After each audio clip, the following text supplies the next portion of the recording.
እንዴት እህትና ወንድም አብረው አይመጡም? ብዙ ጊዜ ሆኗቸዋል ተለያይተዋል ምናምን ብቻ ብዙ ሀሳብ ሀይሚና ሙቤ ማለት ነው ብዙ ነገሮች ሲነሱ ነበረ።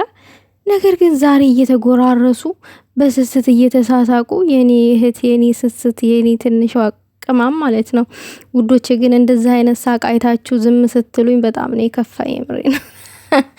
ችግር የለውም እኔ ያው ሀይሚዬ ትሳቅ እንጂ እኔ ደስታዬን ወደ እጥፍ ነው ትላላችሁ። እና ዛሬ አብረው ከች ብለዋል ማለት ነው በቲክቶክ ሰፈር። በጣም ነው የምታምሩት። በዛ አጋጣሚ በነገራችን ላይ አንድ ነገር ማለት ፈልጋለሁ። እህት ማለት መዋለድ ብቻ አይደለም። ያልተዋለደ ሁላ እህት ወንድም ሊሆን ይችላል ከልብ ሲሆን ማለት ነው። ከልብ የተዋደደ ሰው ከልብ እህትና ወንድም የሆነ ሰው ደግሞ መቼም ቢሆን አይለያይም፣ ይገናኛል። ምናልባት የስራ ጉዳይ የተለያዩ ነገሮች ሊያራርቅ ይችላል እንጂ በተረፈ ምንም ሊያለያያቸው አይችልም።